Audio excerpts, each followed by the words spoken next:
Welcome back to our quest for Final Four glory, everybody. The second round of the NCAA tournament is coming at you today.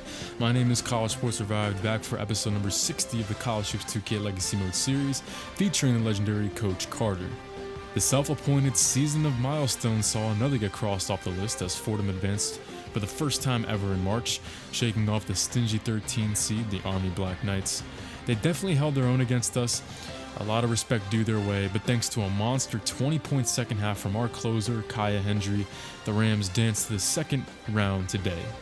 Damian also played lights out against his alma mater, and Nick Jallo played some huge minutes in his NCAA tournament debut as well.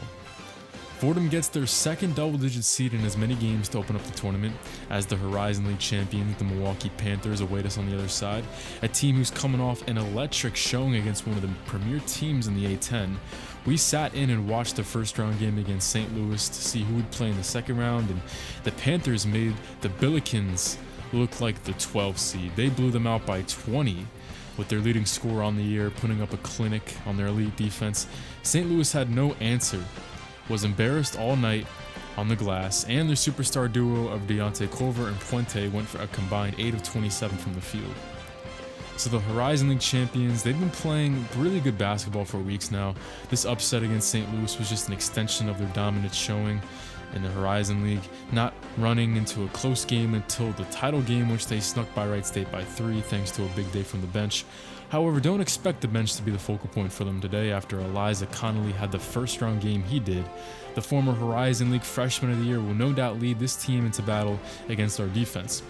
We won't be sticking Pat Park on him today. We'll actually have Damian try to tackle him as Milwaukee starts 6'8", 240-pound Stephon Brady at the 3, so we'll keep Pat on him while Kai will stick their point guard, Chester Settergren. Despite the 83-point explosion against St. Louis, this is not a quick strike offense. That was their second highest output all year, and that career high of 25 that Eliza Connolly scored, we'll see if he can match that. And we're also going to see if they're as much of a buzzsaw as they showed against St. Louis, because we haven't seen a Cinderella story emerge in Year 5's bracket yet. Could it be the Panthers? It's time to find out. Obviously, for Fordham side of things, they're going to try to squash that narrative as quickly as they can. They're back in Anaheim for another game, this time competing for the Sweet 16. We can't look past the seed, though. I expect these guys to try to hang tough with us, just like Army did in the first round. Let's get it going, guys. Pat Park with the quick trigger finger. Nice back cut, but they closed that down really well there on the first possession. So we'll take a look at Milwaukee's first offensive possession today. Chester Settergren had some big shots there to help Milwaukee completely explode there in the second half, but not as many as this guy right here, Eliza Connolly, the 6'6 junior. 25, a career high against St. Louis in the 20-point win, but he gets his pocket picked by Damian, and our point guard, coast to coast, for 2 right off the gate. That's how you start out a game right there. Damian Carter, 14.7 assists. He orchestrated it all last game against Army. And in case you guys didn't know, in real life, the real Damian Carter went to Army West Point, so it was a really cool story to see him play as well as he did against the Black Knights. However, Eliza Connolly gets him back, bodies up Lloyd Hicks, but wins at the rim. Really impressive job there by the 6'6 junior. He's averaging 11 points in 23.5 minutes today from Schaumburg, Illinois. Connolly is a guy that we're going to have our sights on all day long. 11.5 left to play in the first half. Going up against a 2-3 zone. Kaya Hendry draws 3. Bounce pass. Pat Park steps into one and knocks it down. Fordham, the first team in the double digits today, and I needed to see more of this from Pat Park against Army. It's good to see him being aggressive already as we close down the 3-point attempt by Connolly this time. That's what I'm talking about. Much better defense than St. Louis showed against him. And Pat Park, can he stay aggressive here? No, but he's going to look inside to Lloyd Hicks. That was a really nice play run there because Milwaukee must have watched the game film from the first round game where Pat Park and Kai Hendry were running a clinic on the fast break all day long. They stopped them, but Pat Park made a nice pass and found Lloyd Hicks cutting down the lane. Need to keep seeing Pat Park stay aggressive as 5 seconds left in this possession. Really good defensive sequence here by Fordham, but that is until Eliza Connolly spots up from 3, gets hit on the way up by Damian, and knocks down the triple for a chance at a 4-point play. Things were not starting out so hot for the Panthers. We open up this game on a 12-6 run, but 4-point possession. Maybe all they need to not only have their offense get going, but Elijah Connolly perhaps needs to get going. Those are his first points of the contest. Lloyd Hicks, he's become really consistent with those mid-range jumpers, but that one is just a little bit short. Stephon Brady, pass inside. Connolly for 2 more. This is not what you want to see from Fordham. Damian Carter, though. How about this assist? That was really impressive. Enough touch to get it over cross-court defenders there and put it on a dime for Pat Park to just take it and have momentum going to the rim. That was really impressive there by Damian Carter, who continues to play lights out here in the NCAA tournament. 8:25 left to go. We have some subs checking in, including Junior Battle, right on target for the block. And so is Nick Jallo for a 3-point play. You want to talk about lights out. This kid has been the definition. He had a nice A-10 conference tournament and then came alive against Army. I mean, the whole team really did in the second half, but Jallo, 8 points, 4 field goals, all from mid-range. Man, he was really impressive, and he's finding his niche here on this team. Milwaukee continues to settle for 3-pointers. Definitely not nearly the same output as last time out. Pat Park stuck here. Good transition defense again from the Panthers, but we reset it to Dustin Black, the first recruit ever in this series. He will be the one to give us our biggest lead of the contest so far here in the round of 32. Timeout, Panthers. Fordham taking control, and Dustin Black was scoreless against Army, but we couldn't keep him down for long. He's back on the board, and Fordham's having a fun go at it today. Timeout. We'll be back after this. Looks like Kai Hendry and Bennett Benkala both back out on the floor after their short rests there. As you guys know, the bench gets a little bit smaller whenever you get to big-time basketball like this here in the postseason.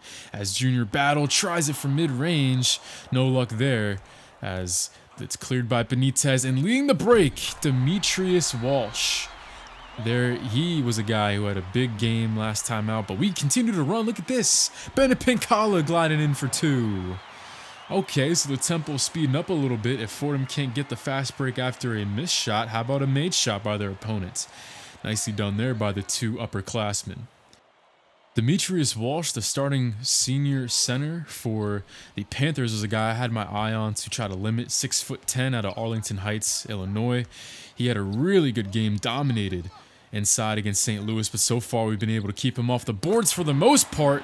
And then here, picture perfect zone offense. Kai Hendry knocks down triple number 2, and it's another timeout by UW-Milwaukie. This time we're going to keep it right here as Kai Hendry matches Elijah Connolly for the game's top scorer after that triple.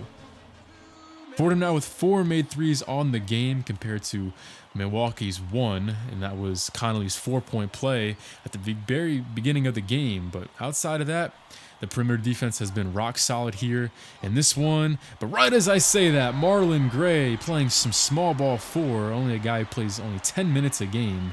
But he comes off the bench and hits a big one to keep Milwaukee up and trying to pace this Fordham offense. 31-28 now. They can go quick for 2 for 1, but if you guys know me and watch me pretty closely, I'm more in favor of just getting a good one, and it looks like we're going to have a chance of doing that after Lloyd Hicks grabs the offensive miss, kicks it out to Pat Park, and he's up to 9 points to become the game's new top scorer. And another timeout called by the Panthers. They've already dabbled a little bit deep into their pocket for their timeouts. Half of them are gone. And they try to draw something up there at the end of the first half, but they can't score, so the lead will stay intact. 33-28, Fordham leads once again. The biggest thing that I'm seeing is I think we've gotten the jitters of March Madness out of the way in the Army game. I think we had 7 or 8 turnovers in the whole game. I think like 6 of those in the first half. Just too many mental mistakes. Luckily, we did a great job turning over Army as well, so it didn't matter. But I wanted to see that cleaned up before we play some of the premier teams. And it's definitely come around in this game. Only 1 turnover in the entire game. Pat Park leads us with 9. I like to see him being more aggressive because he was not aggressive enough in the Army game. But some of these guys got to get going a little bit. Kai Hendry was up and down, and Lloyd Hicks only 2 for 5, but he's also thrown 4 assists, and he's out-rebounded everybody. So Lloyd Hicks finding different ways to impact the game other than scoring. Love to see it. And we're also doing a great job on Elijah Connolly. Got to give it up for Damian Carter for that. He's only got 8 points, 3 for 5 shooting. I think we just need to keep doing what we're doing, and the talent disparity is going to take over, and we're going to win this game. Let's see if we can do it after this. Back here in the Honda Center here in Anaheim, California. I believe this is where the Anaheim Ducks play. I'm not a hockey guy, but I think that's who hosts this arena more often than not. Pat Park continuing with the aggressiveness. That's what I'm talking about. Yes, Pat Park. He needed to bounce back after a pretty tough game. Not only was he not all that aggressive, but he had a tough defensive day, allowing 25 points to Dane Blair in the loss. Tough shot there by Stephon Brady, who tips the outlet pass, but somehow it still gets in to Damian Carter. Stephon Brady had a tough first half. He actually was dealing with foul trouble for a while, so that's one of their starters who didn't play a lot. And now their point guard, Chester Settergren, picks up his second and checks out for Jonathan Santos, who was one of their top scorers off the bench. He's actually second behind Connolly in points this season. But it's Benitez. That's Milan Benitez, who is a bit of a celebrator, as you guys pointed out in the comments. Whenever they played St. Louis, every time he scored, he was raising the roof, doing this and that. So Milan Benitez getting back with a bucket there, with a big one there to help Milwaukee. And then here he is on the backdoor feed. Wow. That was a beautiful pass with a little bit of spin to get it inside to Benitez as Damian gets caught napping there. Wow, pretty uncharacteristic mistake there. So Dustin Black checks in along with Nick Jallow as our 2 top offensive threats. Both check out together. So no Pat Park, no Kai Hendry. As let's see if we can still get this done. Dustin Black, nice closeout as the 3-pointers continue to not drop for the Panthers. Great pass by Dustin Black. These two were finding each other on the break last time whenever the game was in hand, and it looks like that momentum's carried over. Nick Jallow 2 for 2 from the line. I wanted to show that play because guess what? On the very next possession, Jallow returns the favor. Handoff to Black, who gets 2 more. Like I said earlier, Dustin Black scoreless in 6 minutes against the Army Black Knights. But I know with him playing his final March Madness and final postseason run, he was licking his chops to get back in the scoring column. 4.5 minutes left to go. A nice run for Fordham as the Panthers' March Magic has gotten a little bit cold here. Floyd trapped at the elbow, gives it away to Nick Jallow, and Kai Hendry soaring up to put the exclamation point on this one. I know I've said this before, but Kai Hendry is one of those guys who, if you saw him standing in line at the grocery store or in public, you wouldn't take him as an athlete. But, you know, he's just a pretty regular looking dude, but he wouldn't stick out of a crowd. But he's got some really sneaky athleticism, and he's showing it off there. Pat Park on the next possession, dishing, and it's Kai Hendry swishing. Man, I almost lost my tongue there for a second because of how sweet this play was. Stephon Brady just continues to have a bad run at it as he gets cooked there off the pump fake, spin move, kick out. Kai Hendry does not waste the highlight reel pass and dribble exhibition there on the other side of the floor by yours truly, Pat Park. And the Panthers can't find pay dirt from 3 still. They've barely scored here in the second half. We're about to get the starting 5 back in as we call timeout. Coach Carter, a nice little classy move there by a very classy guy. He wants this starting 5 to all check out together, and they do, into a chorus of clapping and celebration by the Fordham faithful that made the trip out here to California. A really awesome job by them today. So we'll head to one more break as the bench checks in. Time to finish up and punch our ticket. Dustin Black, Nick Jallow, Timo Cruz, Chen Lee, and KJ Bigsby. That is the 5 out there for Fordham. And look at this. They break the press with little to no trouble as KJ Bigsby assists to Chen Lee there. I wouldn't be surprised if some of you guys asked where Chen Lee and Timo Cruz have been a little bit. Wouldn't shock me at all if you guys were asking that question in your head a little bit, but just with playoff basketball and the bench is getting a little bit slimmer, we don't need to go as deep. So that's why I haven't been seeing Timo or Chenley as much recently. 70-50 is your final. Fordham on to the Sweet 16 to face either one of two Blue Bloods. We'll be seeing that game in just a second. But your game ball definitely has got to go to Lloyd Hicks. I talked about it at halftime. He was only third on the team in scoring today, but he filled the stat sheet in a lot of different ways. It may not have been one of his signature, 20 and 10 games that we've come accustomed to seeing from him, but he just contributed in about every way possible. 12, 12, 5, 1, and locked down the interior. It was pretty awesome to see him play like that. So good to see Pat Park back as well. Didn't get passive again in this one, and the team didn't miss a beat with that second unit scoring 18 points combined. Kai Hendry also bounced back in the second half. As for Milwaukee, it didn't really seem like they knew how to play from behind at all. The shot selection got really poor, and they had 7 of their 8 turnovers in the second half as well. So yeah, definitely not the type of game they wanted to have. Not much production outside of Connolly and Benitez today. So there it is, guys. There it is. The Sweet 16, which will undoubtedly be the toughest test we've faced all season long. But we definitely got to let it soak in a little bit as well and celebrate. Think about it, man. It was 6 wins, 20 losses in year 1. I never thought we were going to get through that season. And now in year 5, we're in the Sweet 16. But who will be our opponent between us and the Elite Eights? That'll be one of these 2 basketball Blue Bloods. On one end, you have the 1 seed Michigan with their experience in defense. On the other end, you have the 8 seed Duke with the 2 top freshmen in the country leading their backcourt. No matter who makes that out alive in this one, it'll be a Sweet 16 doozy for Fordham to navigate through. Time to do some scouting on these 2 talented teams. This game should be very interesting just on the principle of difference. I mean, this is about as different as it gets in modern college basketball. Michigan, 5 seniors start for this team. Duke has the number 1 and number 2 freshmen in the class for their starting backcourt. Michigan, top 6 defense. Duke, top 25 offense. So it's about as different of style as you can get, but it's going to be a fun one in that regard as well. And here we go. It's going to be Justin McCowan, the 6'4 senior, getting us off and running with the scoring.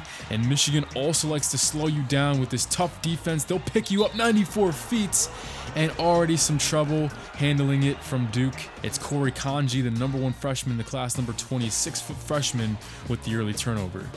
Duke playing a 2-3 defense as Brashawn Webster relocates to the corner, and the Wolverines, the 29-win Jawan Howard squad, have netted the first 8 points of the contest and will continue to try to close this one out early, but they can't make it a 13-point game here in the opening minutes. Duke needs to get something going, and they do. Monte Telsic with the cut, who would probably win the Jahlil Okafor lookalike contest as we run that clip back. I'm not crazy, am I? He's got the number, he's got the hair, he's got the height. Come on now. Well, these Dukies are probably going to have him rekindle some of that 2016 Jahlil Okafor magic. They want to overcome this slow start. Still plenty of time to go, though, as here he is. Nice bounce pass. That was a nice set ran there. It's Marcus McCromin, the 6'4 sophomore, making that jumper. And then it's Corey Kanji finally making an impact. Top freshman in the class. It's time for him to start making that money. And here's Monte Telsic on the next possession, but this one is left a little long. And in the mix was a number of Michigan bigs. They have a lot of size on this team, 2 7-footers and a 6'11 player as well. And then spotting up there, Ashton Powell, the top scorer on the season, a 6'7 senior who gets it done and will open up yet another run for the Wolverines. It's still a 15-point deficit for Duke. Time running out. A huge shot there, though. Needed that one in a big way, and the Dukies get it down near single digits, and you got to expect, that they're a little bit happy with the way that they played. To only be down 14, to be honest. So they got a little bit of help there at the end, and they're trying to continue to fire them up here in the second half as well. 10 seconds elapsed. Cliff Henson finally making a jumper there. The number 2 freshman in the class who joins Corey Kanji in the backcourt. But there's Luke Jacobson, the 6'11 senior, off of a beautiful bounce pass there by Brashawn Webster, who leads this team in points and actually leads the Big Ten in assists per game last time I checked. So a guy who can do it all, and he can also throw in a couple steals here and there. So a guy who just has mastered all assets of the game. And Michigan mastering the interior game. That's Vince Guerrio for 2 points to make it a 20-point game for Michigan, as the 1 seed here in the West continues to cruise. 5.5 left to go. If Duke wants a chance, they're going to have to start the run right now. Tiptoeing the baseline, Cliff Henson kicking it over to Marcus McCrommon, who probably needs more shots in this game. He's one of the few Dukies who's come to play tonight. Bang, that's a nice looking possession right there. Perhaps this is where Duke turns it around, but great defense there by Luke Jacobson. That's something I'm probably going to be saying a lot if we play the Wolverines. He's a tough nut to crack inside, and here he is on the other end as well. Jacobson making multiple Dukies look silly underneath the rim. Got to take a look at this one. I know they have Brashawn Webster, they have Ashton Powell, the leading scorer, but this guy is who I think could be the biggest game wrecker against us. Number 3, Luke Jacobson, 6'11 senior. Yeah, we're going to be playing Michigan and playing this kid. I think he's going to be having a, giving Lloyd Hicks all he can handle in the next round. But Webster, 14 points, 2 steals, 2 assists, perfect from all levels as well. 5 field goals made, 2 threes, and 2 free throws, man. Really impressive day from the Michigan backcourt as a whole, with Luke Jacobson finishing with 14 and 7 as well. For Duke's side of things, McCrommon with 10, Thornton with 11, but the freshman backcourt of Kanji and Henson, 8 turnovers and only 4 for 12 combined shooting. So it's Michigan against Fordham at the top of the West Regional, the 1 versus 4, conventional as it gets, and that kind of how it's been here in Season 5's March Madness. We're normally used to a lot of double-digit seeds being here in the Elite 8 as we take a look at the Sweet 16, as we take a look at the rest of the regional semifinals, as the top offense in the country and the top overall seed can't make it past the first weekend. Charlotte's some A10 magic here, as they'll face VTech here in the East Regionals semifinal, and they will face the winner of Texas A&M and Arizona, the 2 versus 3 there. That's going to be a good one, it seems like. Moving down to our bracket, we already know who's going to be playing in the top half, and at the bottom half, we're going to have a third A10 team in the Sweet 16. George Washington skates by Pepperdine by 2, with Steph Baptiste, who's normally a defensive specialist, putting up 24 points, and David Adjacent, the Pepperdine's best player, or the Pepperdine Waves best player, only with 9. And Kentucky is just a buzzsaw. I don't know how they didn't get a top overall seed. I don't know why they were a 2 seed. But they blow out Washington 83-49, and I feel like whoever makes it out alive between Fordham and Michigan will probably be losing anyway to the Kentucky Wildcats this year. Louisville is also looking dominant, hanging 90 on the Jayhawks. They're down this year. Just like in real life, man, the Jayhawks are struggling this year heading into real life March Madness. Selection Sunday in just a couple days as well, so I'm ready for it. They'll be playing Oregon and St. Joe's. How about a 4th A10 team? We had 7 teams go to the dance this year, and we have 4 making it to at least past the first weekend. St. Joe's Hawks, they beat Texas by 10 with Kashin Badiani and Cassiano Johnson with 15 apiece. And it's been their front court play that's been serving them well, because they had a really good day in the front court as well, beating Cal in the first round. Wyoming, how about this? We might have our Cinderella story finally. They beat Virginia on a last-second bucket, so the Cavs continue to have last-second struggles in March, and then get by the 1 seed here in the Midwest. Really impressive job there as the Canes lose, and then Michigan State gets by Texas Tech by a bucket as well. So it'll be Wyoming and Michigan State on the top of the bracket. And here at the bottom, Midwest Regional, they'll see Cincinnati and Georgia Tech playing on the bottom half after Dayton. I called it. They were pretenders a little bit. The 3 seed couldn't get past Cincinnati. Here in this one is Tony Blythe, one of the best point guards of the A10, shot 2 for 15 in this one, 0 for 7 from 2-point land. So definitely a tough one there, but from the Dayton Flyers, couldn't muck that one out. So this is going to be a pretty interesting Midwest, I'd have to say. We'll see if Wyoming can finally provide us that Cinderella story we've been itching for here in Season 5. So we'll be playing Michigan next episode, one of only 3 30-win teams in the NCAA right now. That's going to be very exciting, and I hope you guys tune in for that one. I'll be playing that game very soon, getting that video up as quick as I can, just continuing to be swamped with work and basketball, but I hope you guys understand. And yeah, I'll continue to bring this March Madness, man. I'm really feeling it, man. I'm in the March Madness move with conference tournament action kicking off in real life and Selection Sunday only days away. So maybe I'll start a pool. I think that's what I'm gonna do.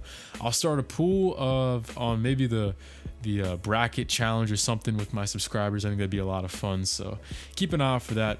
That's honestly just an idea I had as I was talking just now, so I'll have to iron out the details for that later on. But all in all, guys, had a lot of fun today.